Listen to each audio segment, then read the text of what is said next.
निष्कासित करतोय. त्यांनी मला निष्कासित केलेलं नाहीये. कन्फेशन रूम मध्ये मी माझं मत मांडले की मला हा गेम क्विट करा. नमस्ते मित्रांनो, आपल्या चॅनलमध्ये तुम्हा सगळ्यांचं पुन्हा एकदा स्वागत आहे आणि तुम्ही व्हिडिओला चांगल्या प्रकारे प्रतिसाद देतात त्यामुळे तुमचं मनापासून पुन्हा एकदा स्वागत करतो. आणि मित्रांनो, काल काय झालं हे तुम्हाला माहित नसेल.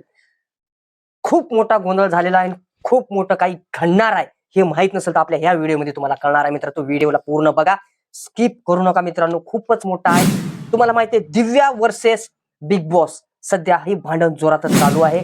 तर हे भांडण अजून सुरू झालं नाही, पण समजा बिग बॉसने जर त्या दिव्याचे काही नियम जर मान्य नाही केले तर हे प्रकरण पुढे जाऊ शकतं. मित्रांनो, तर कालच्या जे काही पत्रकार परिषदेमध्ये झाले आपण त्यावरती बोलणार आहोत. मित्रांनो, दिव्याताईचे सपोर्टर असतात तर या व्हिडिओला शेअर करायला विसरू नका आणि सबस्क्राईबला विसरू नका. मित्रांनो, तर जे काही बिग बॉसच्या घरामध्ये भांडण झालं, तलवारीच्या वादावरून जे झालं, जे काही सदस्यांना जीवे मारण्याची धमकी दिव्याताईने दिली होती, त्याचा अर्थ काय आहे हे दिव्याताईने तुम्हाला सांगितलं असेल. त्याची छोटीशी क्लिप मी दाखवतो, कारण की पूर्ण क्लिप मी दाखवू शकत नाही, तुम्हाला माहिती आहे. मित्रांनो, तर तलवारीचा खरा अर्थ जर तुम्हाला माहित असेल तर तलवार ही हिंसक नाही तर भाषाची ताकद, स्वाभिमान आणि संविधान आणि वैचारिक लढाईचा अर्थ आहे.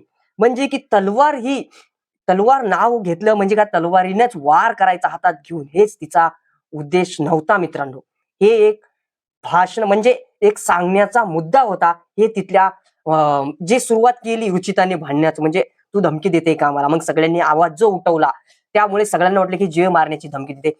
हे बाकीच्यांना काही कळालंच नाही. ते बोलतात ना, या कानातून ऐकलं आणि या कानातून सोडून दिलं, कुठंतरी डोक्यात एक पॉईंट धरला, ते म्हणजे धमकी.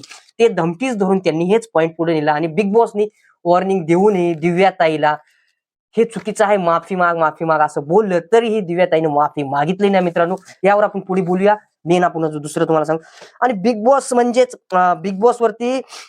बिग बॉसवर केला आहे गंभीर आरोप. मित्रांनो, म्हणजे दिव्याताईची तब्येत ठीक नव्हती. तुम्हाला माहिती आहे, तिचं ऑक्सिजन लेवल कमी झालं होतं, तरी तिला मरणाच्या दारावर टेकल्यावरती 2 दिवसांनी तिला इंजेक्शन दिलं होतं आणि आतमध्ये जाताना तिला असं आव्हान दिलं होतं की आम्ही पूर्णपणे काळजी घेऊ. तरी तसं त्या प्रकारे बिग बॉसने दिव्याताईची काही काळजी बिग बॉसच्या घरामध्ये घेतलेली नाही. मित्रांनो, तर हे प्रकरण अजून किती पुढे जाणार आहे आणि किती लांबवर जाणार आहे. आणि दिव्याताईने शेवटी हे पण सांगितलं की मी जे काही मधामध्ये तलवारीचं बोलले होते ते तुम्ही फुटेज एडिट केलं आणि बाहेर वेगळ्या प्रकारे दाखवलं, त्यामुळे दिव्याताईचं जे काही बाहेर जे काही घडलेलं आहे ते चुकीचं आता लोक समजतायत. तर एवढंच म्हणायचं दिव्याताईला की बिग बॉसनी जर जे काही फुटेज आहेत ते जर लवकर बाहेर काढले तर ठीक आहे, नाहीतरी अन्यथा म्हणजे कायद्याने ते काहीतरी पुढे पाऊल उचलणार आहे दिव्याताईने, असं कालच्या पत्रकार परिषदेमध्ये सांगलेलं आहे. तुम्हाला बघितलं असेल तर माहित असेल. मित्रांनो, नसला बघितला हा व्हिडिओ त्यांना शेअर करा. खूपच मोठा गोंधळ झाला. आता बघू, बिग बॉस वरती खूप मोठा संकट आलेला आहे. ही संकट बिग बॉसवर ते हाताने घेतले मला वाटते, कारण बिग बॉस आणि असं पण दिव्याताईने सांगितलं की सगळ्यात जास्त वोटिंग जर झाली आहे बिग बॉस मध्ये, तुम्ही बघितलं असेल बाहेरून पण वोटिंग दिव्याताईला येत होती सपोर्ट, आणि त्या वोटिंगच्या आधारे दिव्याताईला खूप म्हणजे बिग बॉसच्या घरात असा एकही सदस्य नव्हता की दिव्याताईच्या टक्करला असेल.